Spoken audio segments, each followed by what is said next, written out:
Good afternoon and welcome to the New York City Hybrid Hearing on the Committee on Parks and Recreation. Please silence all electronic devices at this time. Also, please do not approach the dais. If you have any questions, please raise your hand and we will kindly assist you. Thank you very much for your kind cooperation. Chair, we are ready to begin. Thank you. Good afternoon. I'm Ty Hinkerson, Chair of the Committee on Parks and Recreation. I'd like to welcome all of you to the hearing today. At this hearing, we'll be considering 6 various pieces of legislation introduced by my colleagues, which relate to various parks-related topics. First is Intro 89, sponsored by Councilmember Brewer. This bill would require the Commissioner of DPR to identify tree pits located on streets and in landscaped parks and display them on the city's online tree map within 3 years, and also update the map annually to reflect changes to tree pits and the creation of new tree pits. Next is Intro 576, sponsored by Councilmember Gennaro. This bill would specify that DPR may only issue a permit to remove a city-owned tree if the permit application provides the name of the certified arborist who will remove the tree and report annually on city-owned trees removed in the previous year, including the location of removed trees and whether Parks has replaced those removed trees. Intro 666, interesting number, sponsored by Councilmember Williams, would require DPR to publish any current maintenance prioritization rating assigned by DPR to each tree under its jurisdiction and the reason for the rating on its interactive tree map website. Next is Intro 859, sponsored by Councilmember Brewer, which would specify the process to be used by the Department of Records and Information Services to comply with existing law that requires the posting of biographical information for the subjects of name changes of streets and parks when no biographical information can be found in the legislative record. Excuse me. Finally, we have 2 bills on minimizing dog waste through our city, which is quickly becoming one of the largest quality of life concerns. Intro 864, sponsored by Councilmember Epstein, will require DPR to establish a pilot program to collect dog feces from dog runs under DPR's jurisdiction for composting. At dog runs, the commissioner would install dog waste collection bins, provide compostable dog feces bags, and post a sign at each of the bins recommending that individuals deposit dog waste in the bins. The waste would then be transferred to the appropriate compost facility. And Intro 880, sponsored by Councilmember Nycc, would require DPR to post signs at the entrances and exits of parks and at certain park facilities stating the rule prohibiting a person from leaving dog waste on the ground and the associated penalties for violation.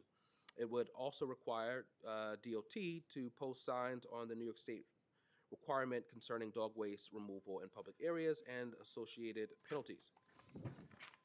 I look forward to examining these bills in more detail, and I'd like to welcome the administration and the advocates who have come today to testify. Thank you. With that, I'm going to turn it over to my colleagues for their remarks, starting with Councilmember Nycc and then Councilmember Brewer.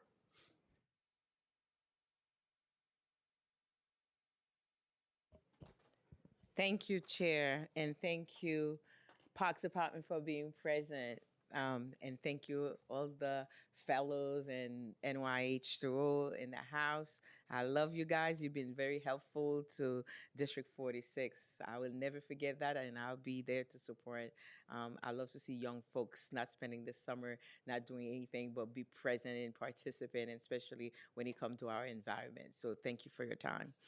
I am proud to sponsor Intro number 880. This bill is simple. Dog owners are required by law to clean up after their pets, whether they are in a park or on the sidewalk. But across the city, that rule is rarely posted anywhere. You cannot expect people to follow a law or rule they have never seen and never heard of.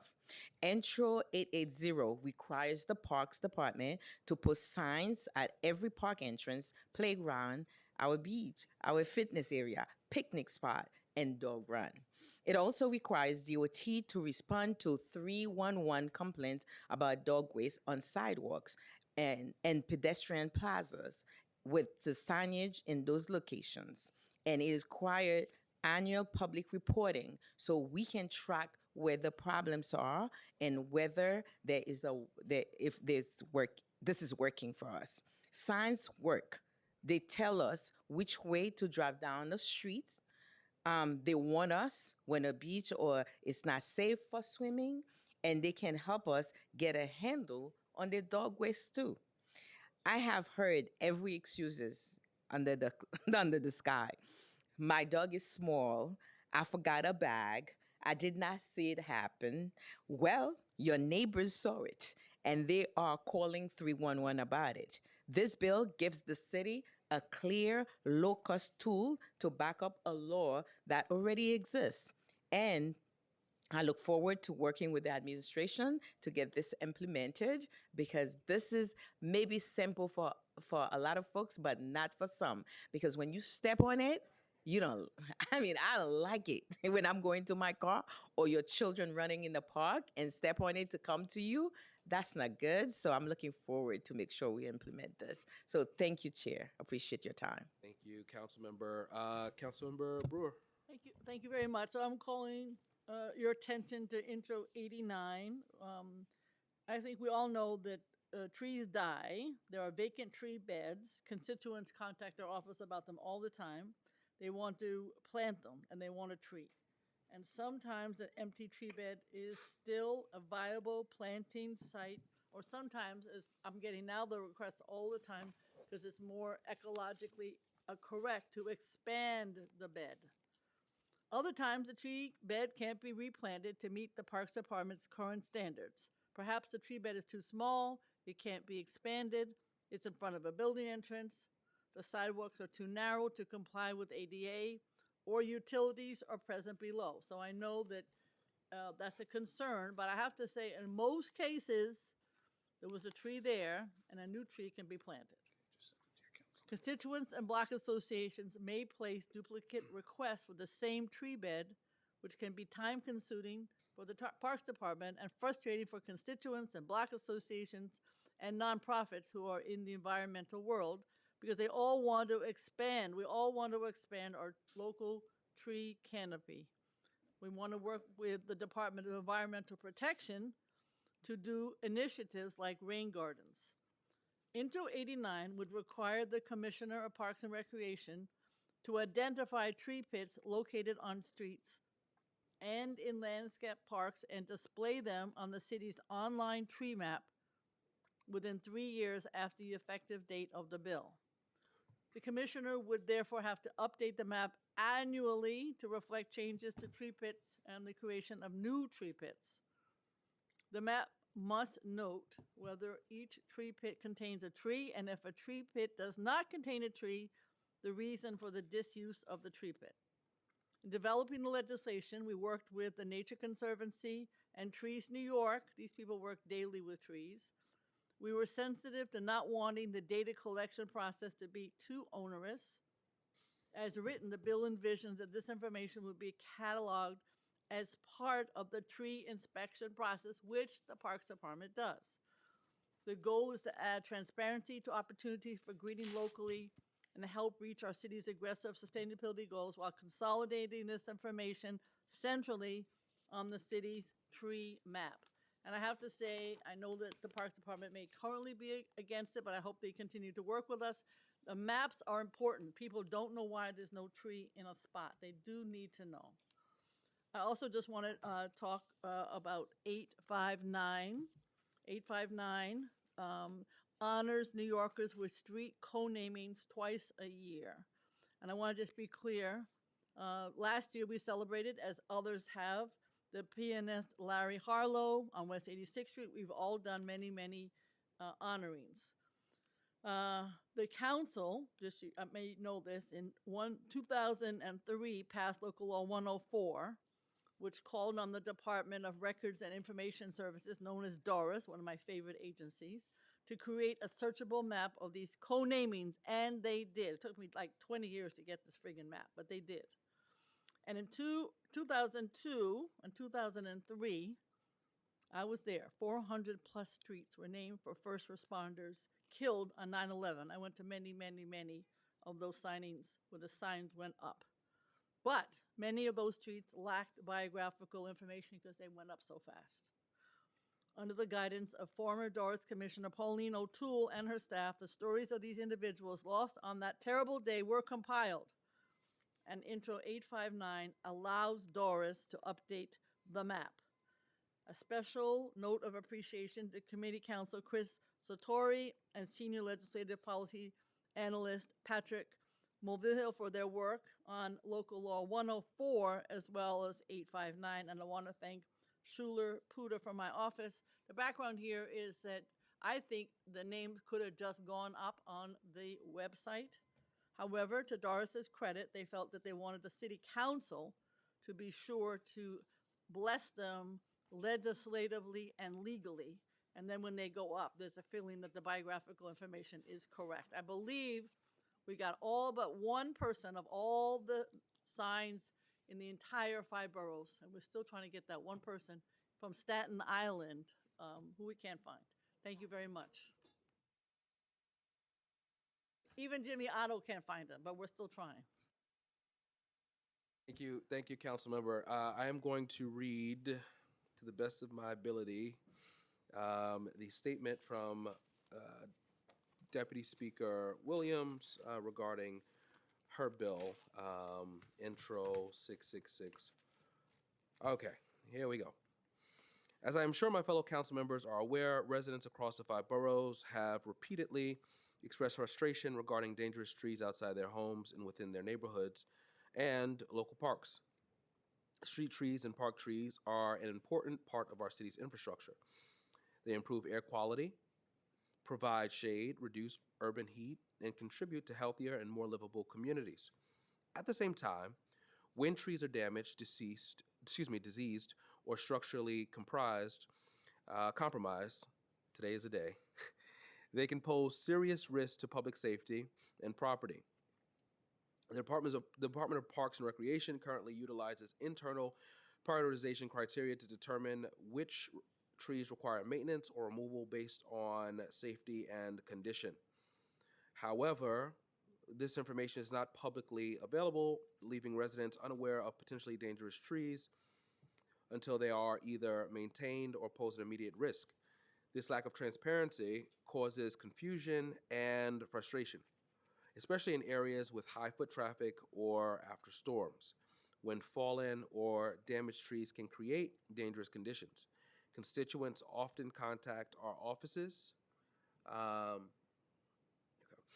Constituents often contact our offices after reporting tree-related concerns to 311, seeking updates and answers about when action will be taken. Too often, residents are left without meaningful information about where their complaints stand or how the city is determining urgency. That uncertainty undermines public confidence and makes it harder for communities to understand the maintenance process. My bill, Intro 666, would codify into law the tree prioritization ratings that already exist and require that these ratings, along with the reasoning behind them, be made publicly available. This is a common sense transparency measure. By making this information accessible to the public, residents will have a clearer understanding of how maintenance decisions are made and which trees are considered higher priority for intervention. This simple change to the administrative code would increase transparency between DPR and the public, improve accountability, and help create a safer environment for all New Yorkers. I'd like to mention that we've been joined by council members Narcisse, Marte, Morano, Lee, Brewer, Salam, Ung on Zoom, Perina Sanchez, Nurse. Yes. Okay. With that, I'm going to turn it over to the agency for their opening remarks, for being sworn in and opening remarks. Thank you all for bearing with me. Thank you, Chair. Would the representatives of the Parks Department and Department of Records Information Services please raise your right hand if you're able? Do you affirm to tell the truth, the whole truth, and nothing but the truth in your testimony before this committee and to respond honestly to council member questions? I do. Thank you. Please begin when ready. Good afternoon, Chair Hankerson, members of the Parks Committee, and other members of the council. My name is Matt Drury. I'm the Chief of Citywide Legislative Affairs for NYC Parks, and I'm joined by Ben Osborne, our Assistant Commissioner for Forestry. We're pleased to be here to testify alongside our fellow agency partners to discuss the various pieces of legislation being considered today. First, since 3 of the bills being heard today are related to forestry and our city's urban tree canopy, I'd like to provide a quick update on the tree impacts that resulted from the numerous storms the city's experienced in recent weeks, including the June 6th storm, which produced the most significant tree impacts we've witnessed since Tropical Storm Isaias in August 2020. We're grateful to our expert forestry crews at Parks and to our partners at the Down Tree Task Force, including NYC Emergency Management, Department of Sanitation, FDNY, NYPD, Con Edison, and PSE&G, who all helped address tree-related storm conditions. Since May 20th, we have received over 4,500 storm-related service requests, which led to over 3,500 inspections, resulting in the creation of over 2,500 work orders for damaged and fallen trees and branches, including roughly 100 block streets and 60 trees on houses. Our first priority following any storm event is to address those life safety hazards, especially block trees and trees on houses, which we aim to complete as quickly as possible using all available resources, including our emergency contractor and partner agency crews at the city and state level. As of today, all work orders resulting from these storms have been completed, except for roughly 200 low priority jobs remaining from the June 6th event and another thunderstorm on June 12th. To be clear, resolving tree-related conditions can be complex, challenging, and highly dangerous work, especially in stormy or excessively hot conditions, requiring the use of heavy equipment and large vehicles.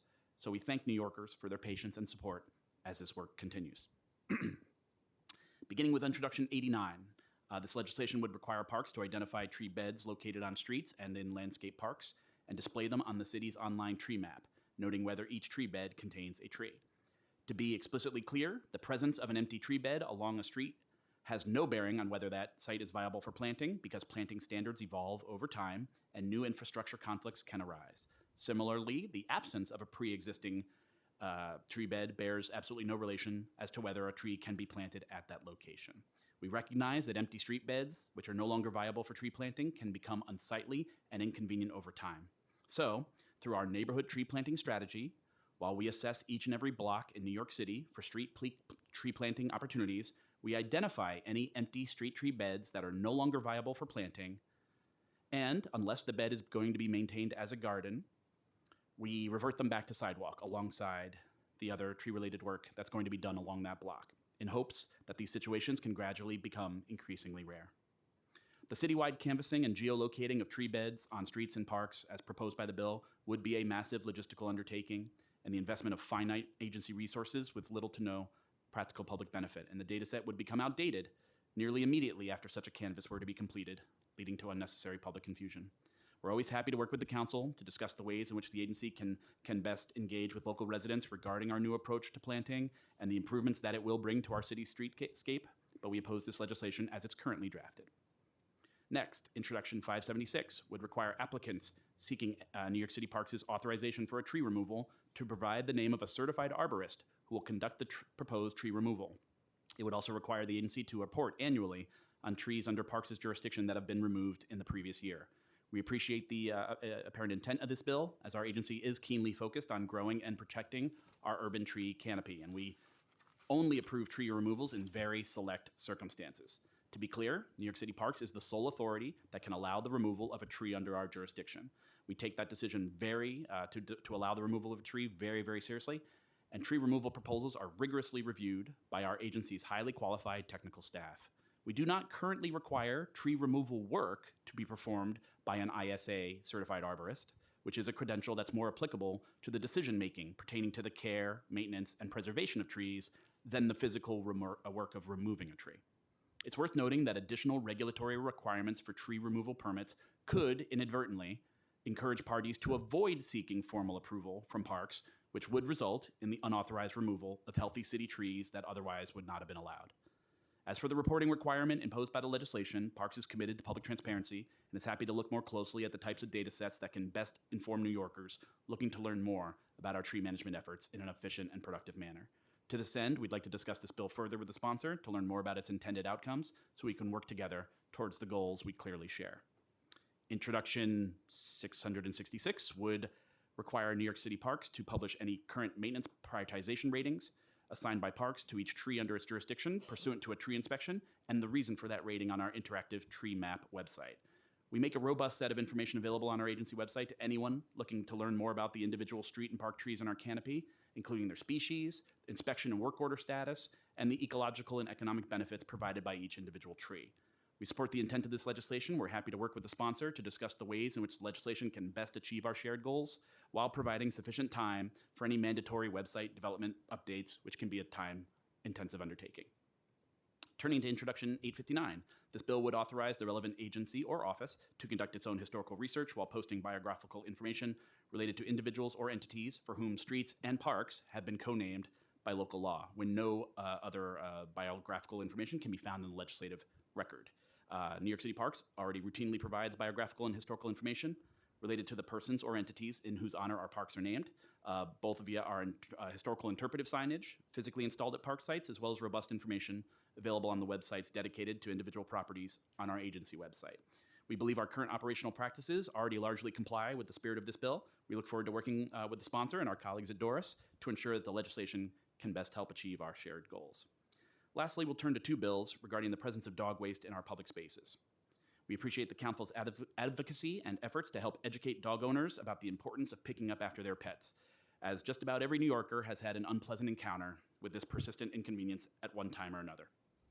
Introduction 864 would compel parks to establish a 2-year pilot program to collect dog waste from dog runs located within parks for the purposes of processing that waste into compost and submit a report on the operational results of that pilot, including the amount of dog waste processed into compost and how or where any resulting compost was utilized. We share the Council's support for sustainable practices, and we work closely with DSNY and other partners in a variety of ways to ensure that organic materials like park yard and leaf waste can be kept out of landfills. We currently host nearly 90 formalized dog runs throughout our park system, a list of which can be accessed on our agency website, as well as information about areas in parks that allow dogs off-leash in early morning and evening hours. To be clear, dog run trash receptacles are placed outside of each dog run, and parks employees do not enter dog runs to perform routine cleaning or maintenance, though we do work closely with the dog owners at each dog run as we advance necessary repairs or other substantial site improvements. Excuse me, sorry. In accordance with existing guidance with DSNY related to organic waste collection, any dog owners that are visiting a dog run are expected to place their dog's waste in the adjacent trash bin. Though we appreciate the broader ecological goals of this legislation, we do not support this bill as it's currently drafted, largely due to the fact that the processing of organic waste into compost lies outside of our agency's mission and expertise, and the pilot program and related reporting that would be mandated by this bill would be incredibly resource intensive in the context of our exceedingly finite agency resources. Lastly, Introduction 880 would require New York City Parks to post park signage related to agency rules prohibiting persons from leaving dog waste on the ground and the associated penalties for violation. We believe all New Yorkers should have clean parks, and our maintenance and operations staff work tirelessly to clean our park properties every single day to keep these spaces enjoyable for everyone. So we want dog owners and their furry friends to do the right thing and responsibly enjoy our city parks. Our Parks Enforcement Patrol officers enforce park rules related to picking up after dogs, and they routinely educate dog owners and other park visitors about the importance of following park rules. We do install standard consolidated rule signage in multiple languages at the entrances of each of our parks, including a reference to picking up dog waste. And we install specific signage at dog runs to outline the specific rules and policies in place at those features. We very much support the intent of this legislation. We do have some technical and operational concerns regarding the way in which the bill is currently drafted, which we look forward to discussing further with the sponsor. We will also additionally note Introduction 880 would create a new signage mandate for New York City Department of Transportation outside of parks.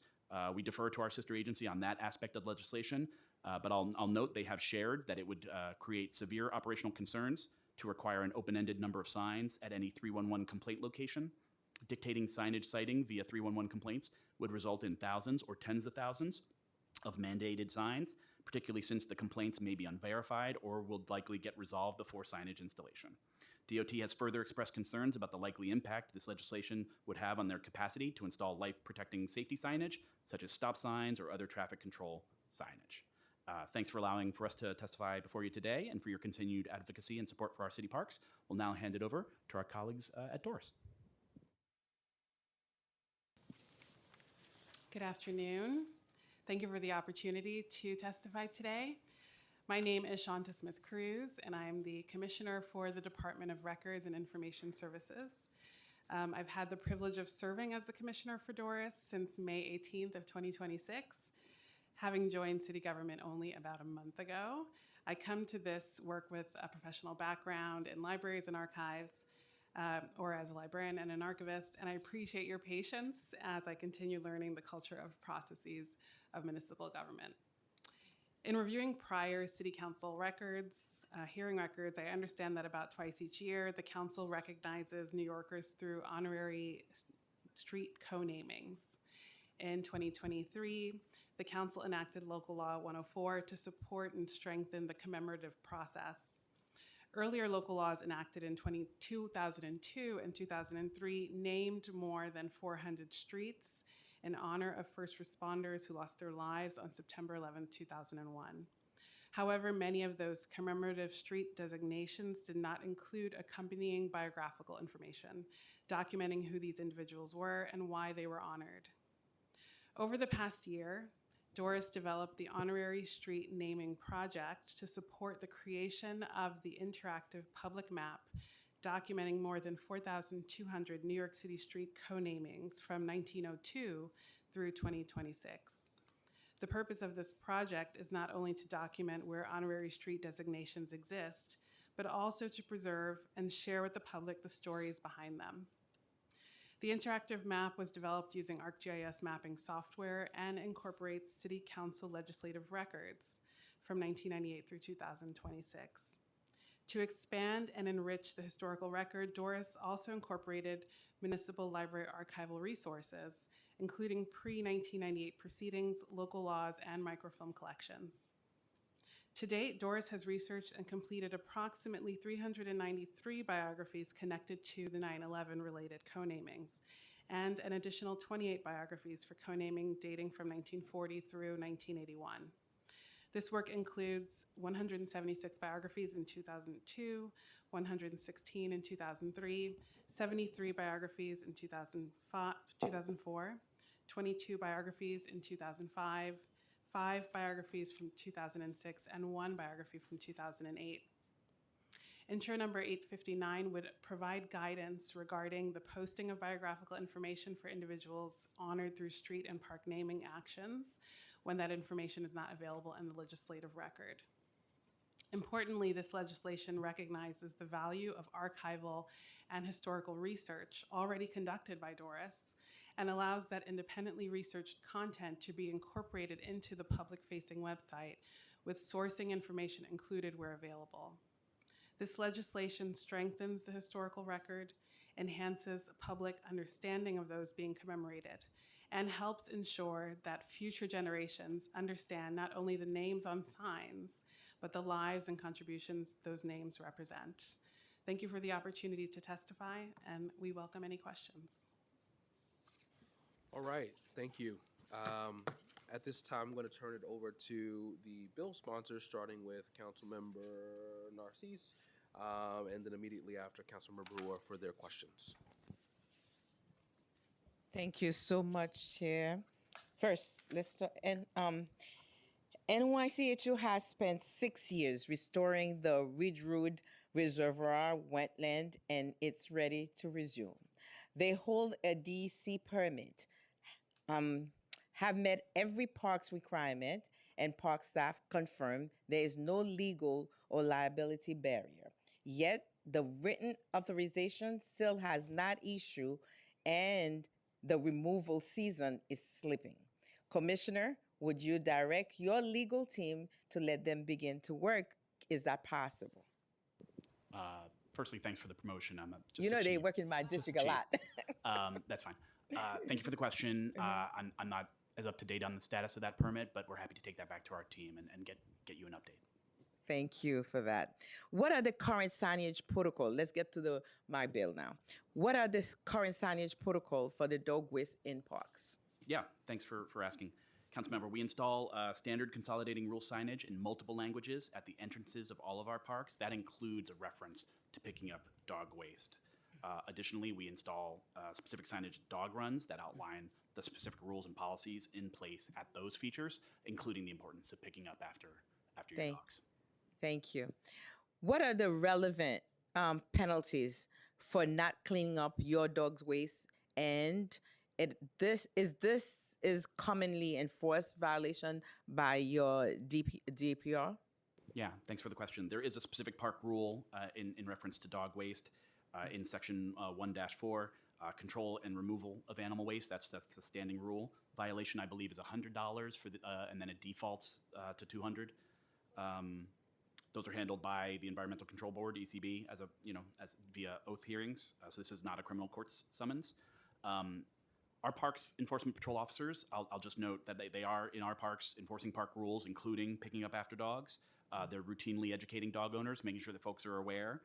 To be frank, the presence of a uniformed individual is usually sufficient enough to inspire dog owners to do the right thing, lo and behold.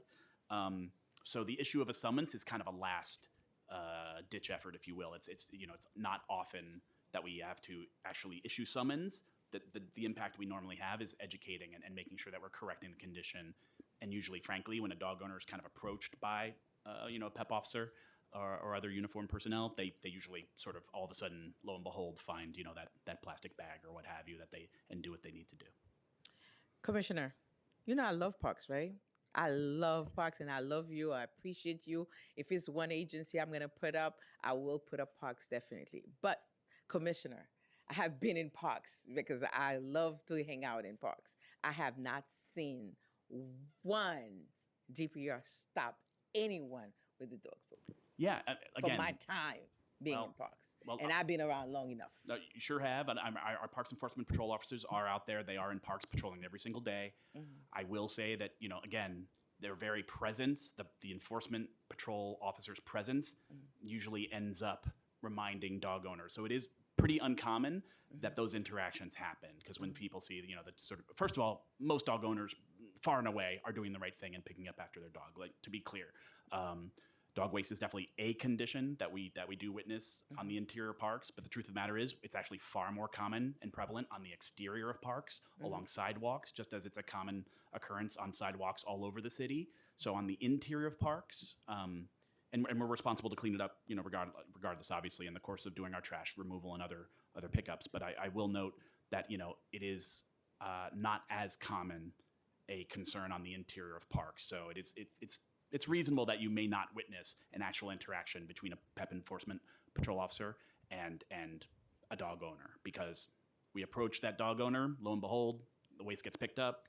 and everything's kosher. So it doesn't surprise. It's something we take very, very seriously. But I think we're most of the dog owners that are coming to the interior of our parks to enjoy those areas are by and large doing the right thing. And if that's not the case, if we see dog waste, that's something that's taken very, very seriously. It's a condition that is addressed by our M&O staff, when it's observed.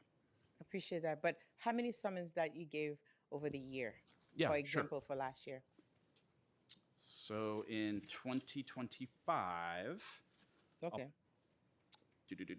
So just to put it in context, just to step back, just to give you kind of a frame of reference, we receive about 140, 150 311 complaints about dog waste specific to park properties. So that's sort of what we're seeing, 140, 150 a year, 311 complaints. That's okay. So that's just The summons. As a frame of reference, DSNY receives about 2,500 to 2,600 dog waste complaints. So that's just to give you that sort of frame of reference. So specific to summons issued specifically for dog waste, it is pretty low. I can say that in the past few years, sorry, let me pull it here. We have issued about 22 over the last, and that's going back to 2021. So this is From not 2021 to 2025, Correct. we only have 22 summonses. Yes, and that And speaks then to we're our. stepping on poops every day. If I call in my community right now, So it's a lot going on. well- So if we could put the signage, the way I'm getting to the point, I want to bring it home to you. When you see the signage all the time, like in front of you, you will be more careful and people will remind you kindly, there's a signage here. You need to pick up. And people will feel more comfortable and people will bring more awareness to what they're doing. Sometimes people just need a little check-in. That's all. Last question I have. What areas of the city are more problematic in terms of dog waste complaints and non-compliance with disposable rules.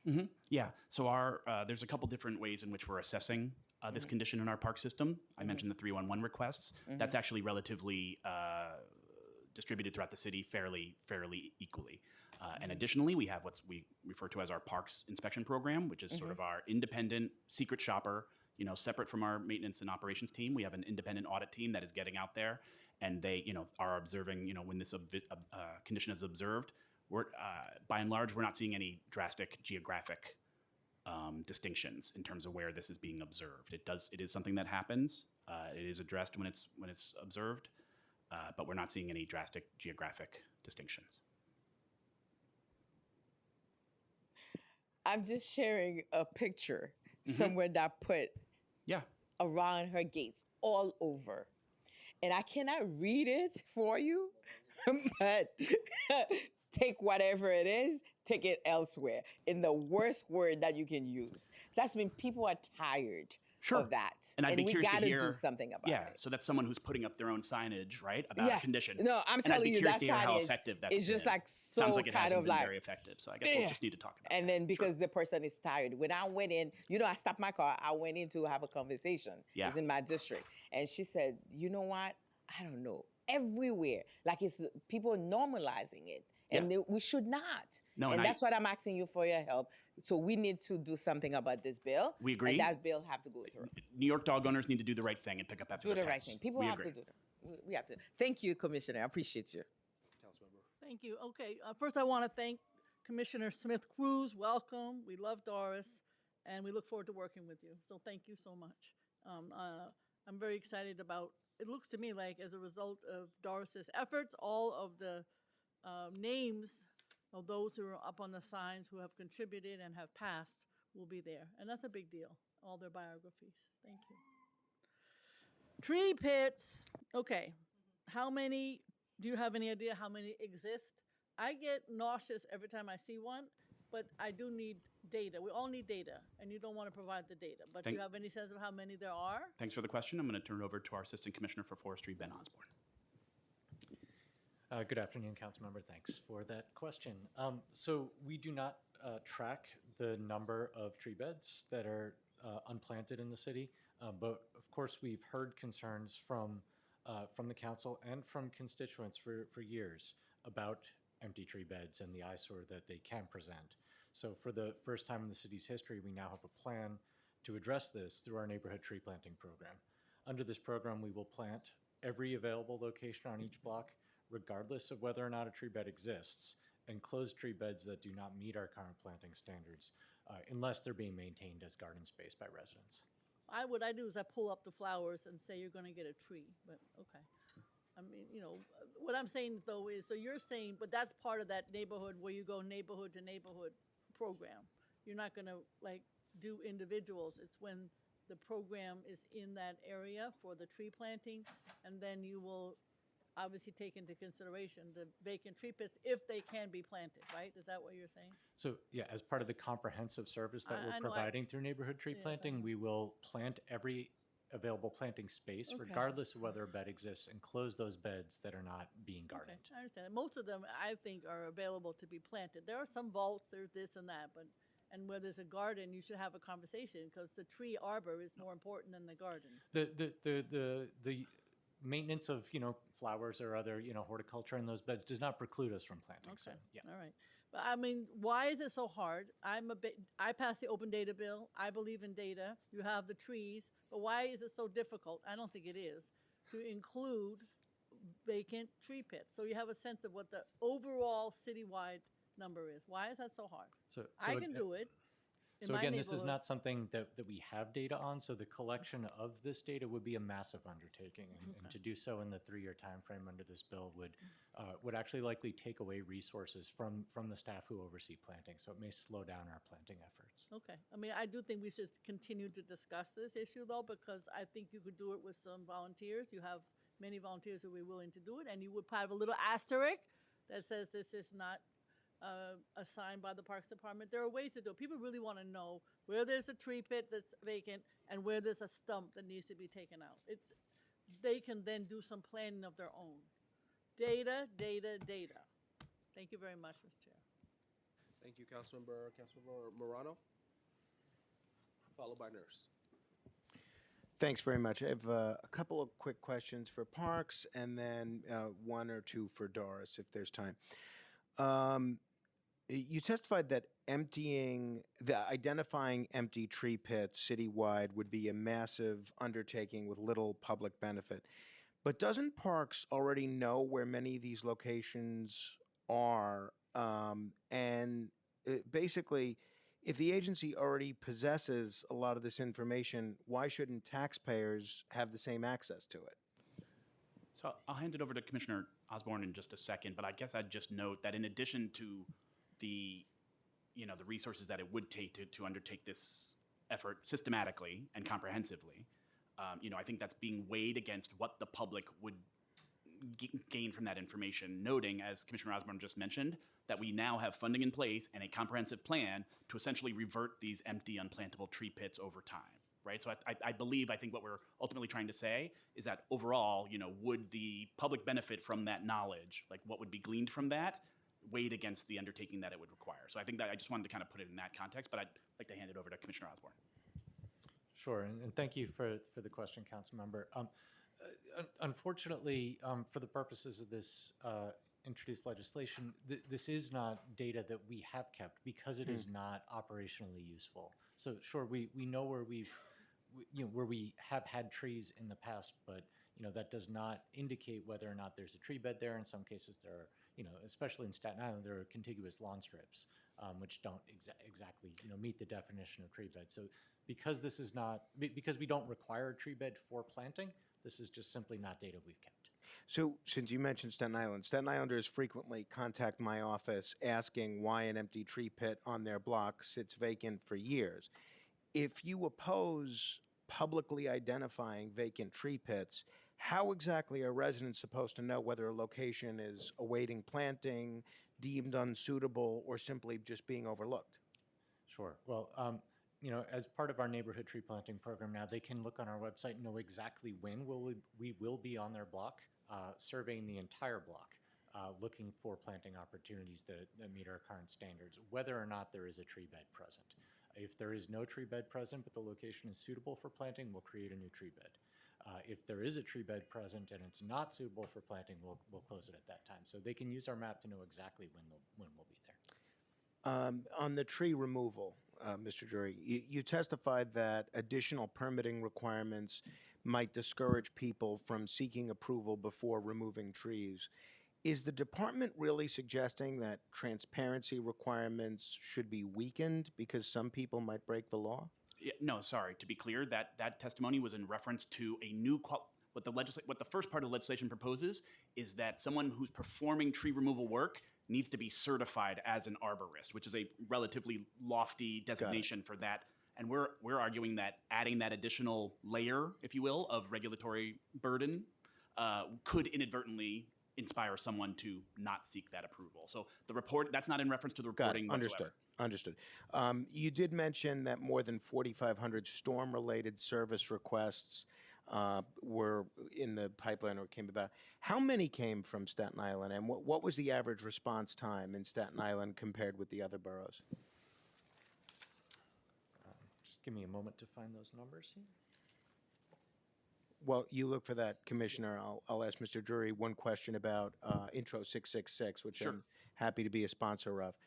If a tree near a school, a playground, or home has been internally identified as a maintenance priority, why shouldn't the public be allowed to know that? Oh, I mean, so I think we very much appreciate the spirit of the legislation. We're not opposed to the bill. So, sorry if that's just to be clear.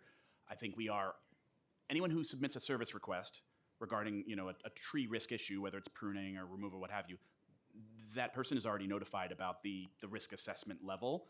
This bill would essentially, make it take that information and sort of display it in a map format, and we're open. We're not opposed to that notion.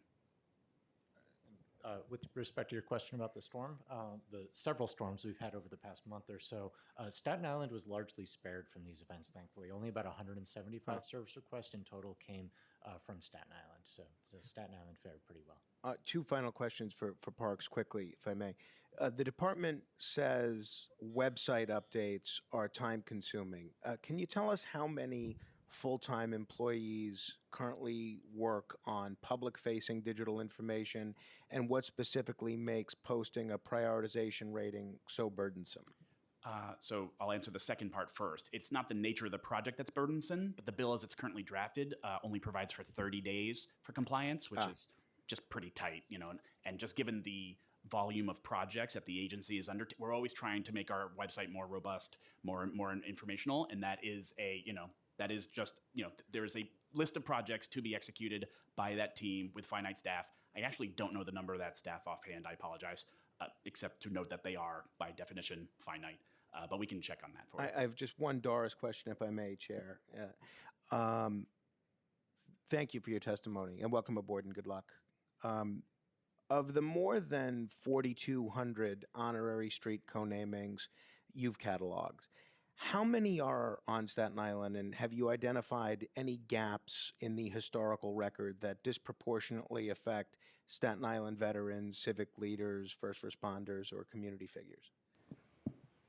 Thank you for the question. I Thank love you. that question. Of course, I don't have the answer, but I would love to get it back to you because I think it's a good question. And I did hear that Councilmember Brewer pointed specifically to the Staten Island Absolutely. representative in the set, so I can check in to see how many of the larger 4,200 represent Staten Island. But it is a map, and so one could go to the map itself, and it's interactive, so one could zoom into the map over Staten Island and see which names are represented in that location. So you were able to create an interactive map with more than 4,200 co-namings and hundreds of biographies. What lessons should other city agencies learn from this effort when they claim it's too difficult or resource intensive to make information available to the public?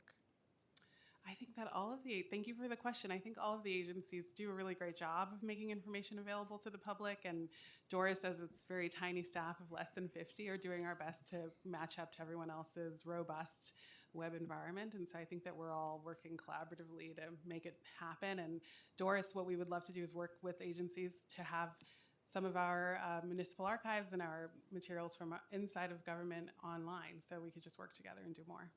Thank you all. Thank you, Chair, for your patience. Thank you. I want to acknowledge that we've been joined by Councilmember Krishnan, and now we're going over to Councilmember Nurse. Thank you, Chair. Good afternoon. Also, I want to double down on the comments or acknowledgement made by Councilmember Nycc about New York City H2O, and they do a lot of great work at Highland Park in the Ridgewood Reservoir, and hope to see them continue to do that work there. And we support their interns there who are learning a lot about water ecology. I'm going to ask about a district thing. I'm sorry, I'm off topic, but that's how we got to do it. I'm getting a ton of incoming from residents who live around Kelly Callahan Playground because obviously there's a lot of demolition work and construction around the Broadway Junction station. It's going to be a very long project, so we are going to have a very long problem of rat burrows being shaken up and rats just coming out of the ground. I mean, subway demolition excavation work. So we're asking for an extraordinary level of attention to this park for abatement, rodent abatement, and consistency in trash, as well as any landscaping work that needs to be done to keep areas looking tidy, because obviously this was a brand new park, just got done. It's beautiful. We love it. We love that Parks made that happen. But now people want to enjoy it, and they are so upset and saying that we're not doing our job. And so if I'm getting told I'm not doing my job, that means I got to revert it to you guys and say you guys are not doing your job because I'm not the one in charge of cleaning the parks. And so I know that this administration has not fulfilled the funding goals of the 1% for parks or increased that, but we really need that because we're at a point where I got to start yelling if I'm getting yelled at. So I will say that Marty has been excellent and super responsive. We talked this morning, and he is and has escalated the work, but we need more because it's just unfortunate that that construction is happening, but it's going to keep happening. Yeah, thanks for that, Councilmember, and I'm very glad to hear Commissioner Marr is obviously just an icon, so responsive. So that's excellent to hear. But we're absolutely happy to also take this back to our first deputy commissioner and other folks, just to make sure there's even more keener awareness. Obviously, you're in good hands with Commissioner Marr.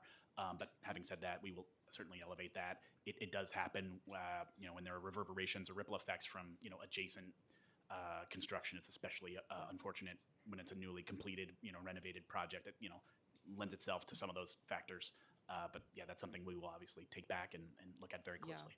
It's going to be for a while because it's not just that station, right? There's the plazas Right, that are the being, whole- all yeah. the transit precinct is going to be demolished. Like this is going to be like a decade of disruption, and we're just into groundbreaking, and already people are pissed at me, and that should not be the case. We should, I mean, we really need those resources there and ramped up. I don't know how many people are on shift there.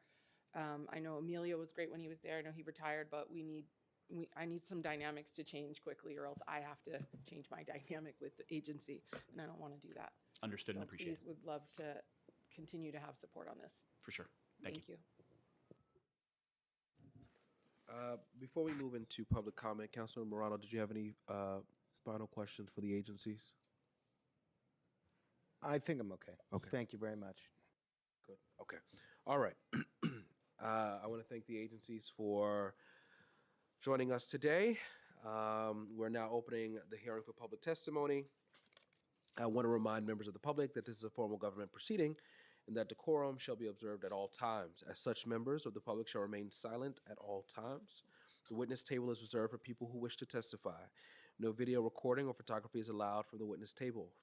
Further, members of the public may not present audio or video recordings as testimony, but may submit transcripts of such recordings to the Sergeant at Arms for inclusion in the hearing record. If you wish to speak at today's hearing, please fill out an appearance card with the Sergeant at Arms and wait to be recognized. When recognized, you will have 2 minutes to speak on today's hearing topics: intros 89, 576, 666, 859, 864, and 880. If you have a written statement or additional written testimony you wish to submit for the record, please provide a copy of that testimony to the Sergeant at Arms. You may also email written testimony to testimony@council.nyc.gov or, within 72 hours of this hearing. Audio and video recordings will not be accepted. At this time, we're going to call the first panel. Matt Molina, Scott Kearney, Henry Villa, and Seth. Pardon, I can't pronounce the last name. Hopefully there's only one Seth in the room. There's only one Seth in the room. Okay. Matt, good to see you. Great to see you, Councilman.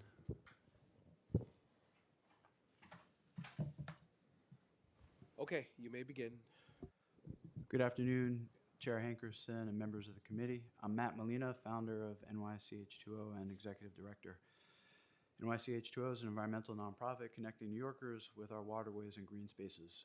For 6 years, our team has restored the Ridgewood Reservoir in Highland Park, clearing 2 acres of invasive Phragmites and planting more than 300 native plants across 12 species and training 34 young adults, many of whom are here in the room with me and will be testifying.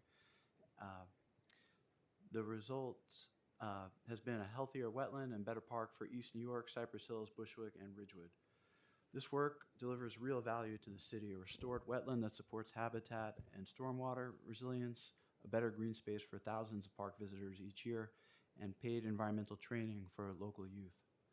This season, we have 7 returning interns, 5 of whom are here now, ready, and 11 more starting at the end of June.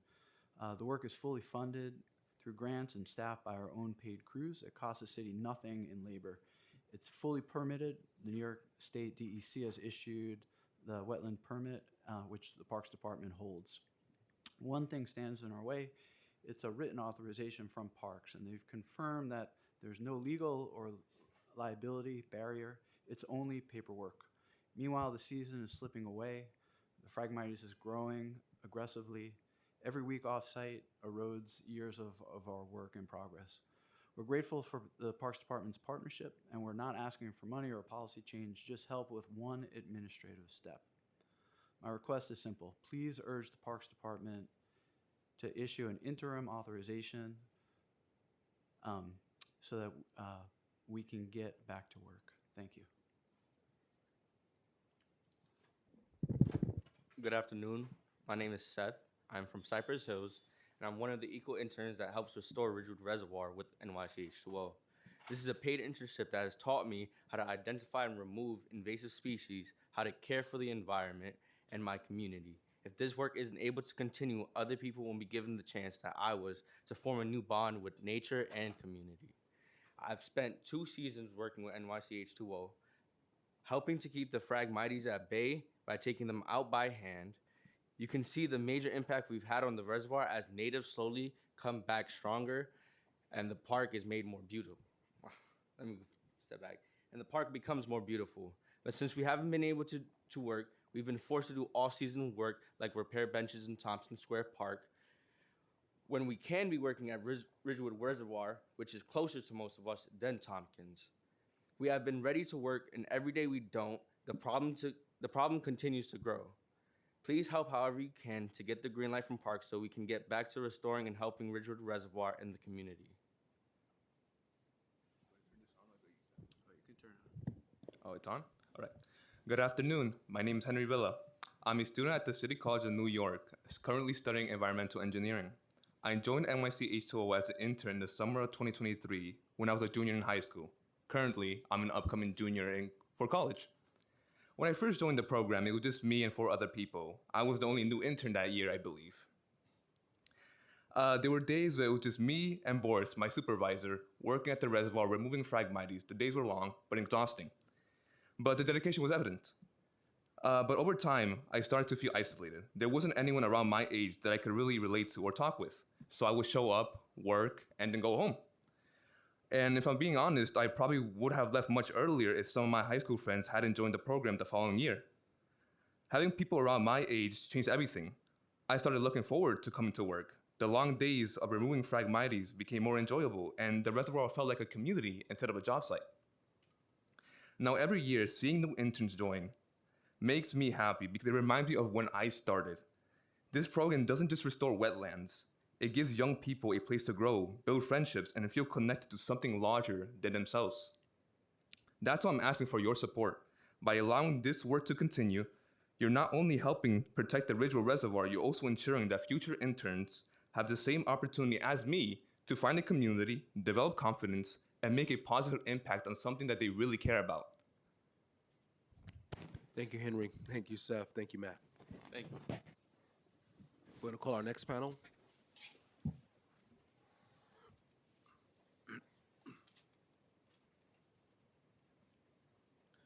David Chuchaka, Nkosi Newton, Sophia Hart, Jordan Castellanova.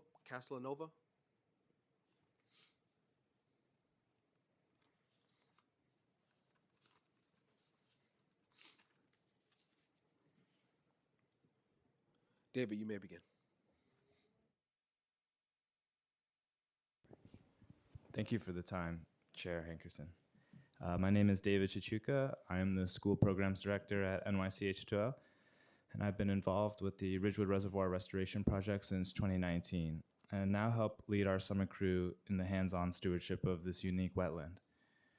Our work is about more than removing invasive species. Every summer, we invest in young adults by teaching them field skills, environmental science, and what it means to care for public land.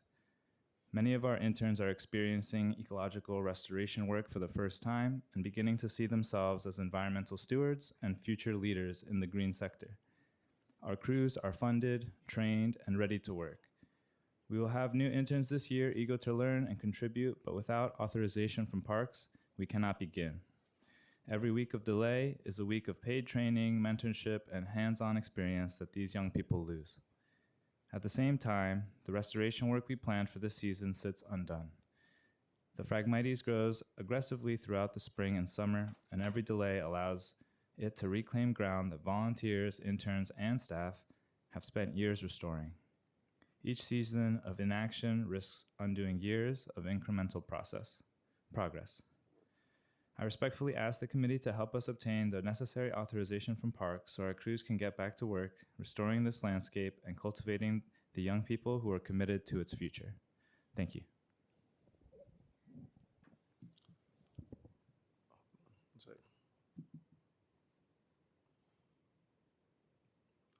Hello, my name is Nkosi Newton. I've been with NYC H2O and doing work in the Ridgewood Reservoir for about this is my third season coming up, and I'm from South Jamaica, Queens. I've met with Mr. Ty Hankerson a couple times before, and the Ridgewood Reservoir is a very large part of the community. I've seen a lot of people that I went to high school with. I see on a daily work in the reservoir and garner a love for ecology and wetlands and just learning these things as I have. And I think that's a very impactful thing for the youth.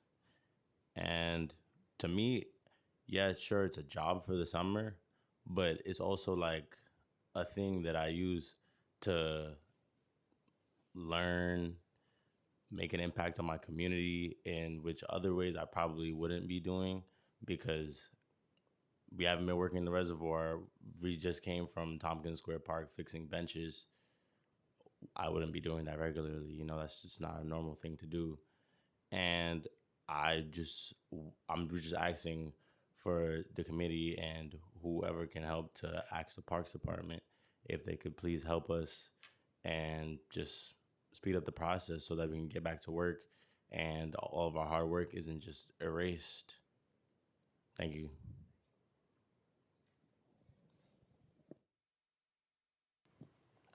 Hi, my name is Sophia Hart. I am a biology major in the Macaulay Honors Program at the College of Staten Island. And this is my second summer working with NYC H2O.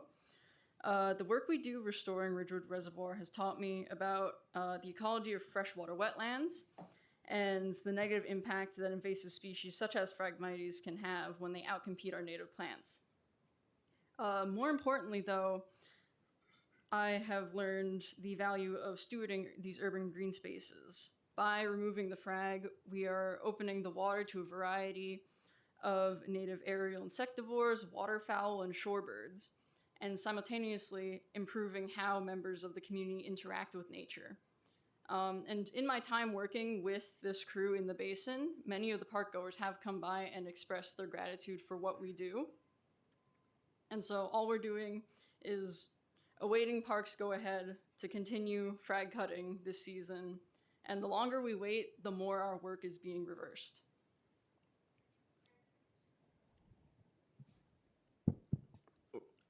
Good afternoon. Nice to meet you all. My name is Jordan Castellanova. I've been an intern at NYC H2O for 3 years now. I was born and raised in Bushwick. I'm currently living in East New York, and I am a freshman at Brooklyn College pursuing exercise science. And I know exercise and the environment are kind of unrelated, but that just shows how much this company's meant to me. It's been so influential, and I have to give a quick thank you to Henry for introducing me to the company. Thank you, Henry. I've learned so many different things about the environment, plants, and water systems. I've seen the impacts that we have, the things we can do, and I've even been applying my knowledge outside of work. And it's very influential, and I would love to keep the opportunity. And Highland Park is like my home away from home now, and even more so now that I'm local to the area. Cutting Phragmites has made such a big difference, even more than what we could have thought. We've seen new native plants showing up like cattails, and they're not just returning, but they're also thriving with the work we've done. And our full team is ready to come back. We're all ready to get back into action. We have some people traveling far. We're all ready to work through the heat, ready to work through rain. We've done it before. And it's something we do out of love. And right now we can't do it. And every day that goes by, we don't have access to our work. We're watching all of it slowly slip away. Everything's going in vain. So if you would, please help us get the green light to not just allow us to do what we love, but to make our world a better and healthier place. Thank you, Jordan, Sophia, Nkosi, and David. Thank you. Thank you. And we have one final panelist joining us via Zoom. Oliver Rivera, are you there?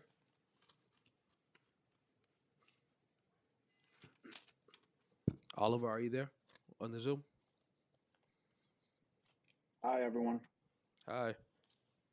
You may Good begin. afternoon. So hearing all those great testimonies, that's amazing. I love the work that's going on. Thanks for having me today, speakers. Pierina, you rock. I'm glad that you're there. I'm just here today to speak on funding. I know that this is based on the three bills that you presented. Kind of new to this process, but I joined the finance committee hearing testimony last week, and I spoke on the funding for Parks and Recreation. So I just wanted to get on the record on this committee and just state the fact that, you know, speaking of tree pits and everything that was brought up today, all the topics, overall, the Parks Department just needs more funding.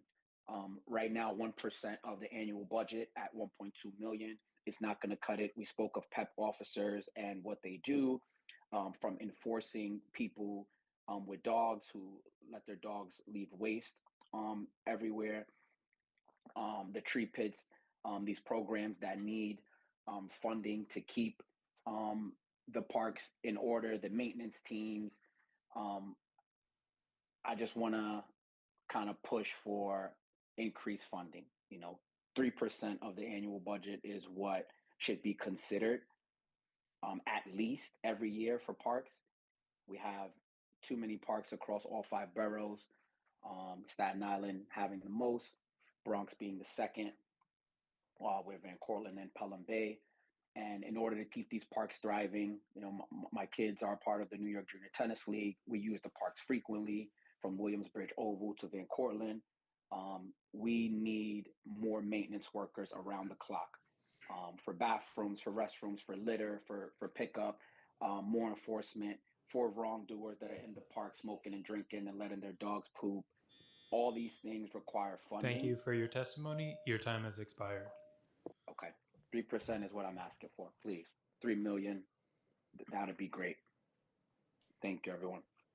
Thank you, Oliver. We're trying to get to 1% first. We're at 0.5, but thank you so much. Yeah, I heard it was 1%, but not enough. I hear you. Thank you. All right. We're going to we're going to go back to Scott Kearney. Absolutely.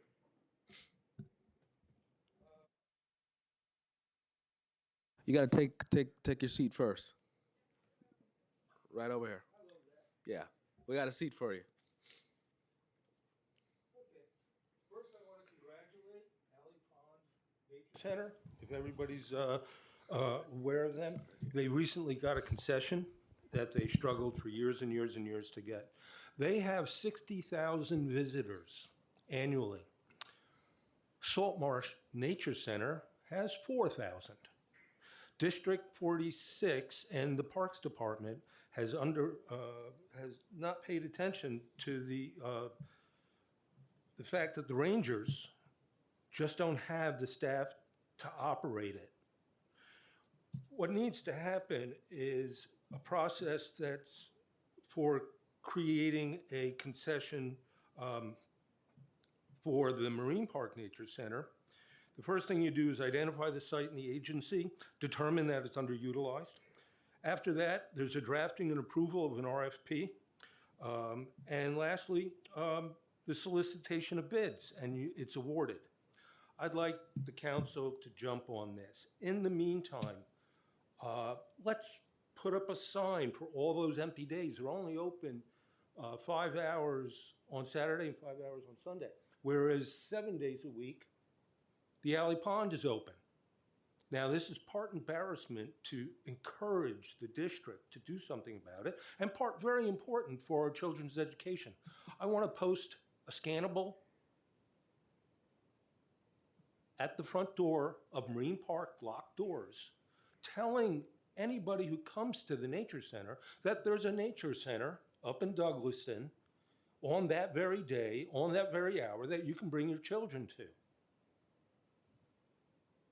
If we're closed, this is where you can go. And I do admit that it is to embarrass District 46 to hurry up and to push for this concession. This nature center was put there by myself 27 years ago. I think that we've waited long enough. Thank you, Scott. Thanks. Thank you. All right, seeing that there is no more public testimony, the parks hearing of June 16th is now adjourned.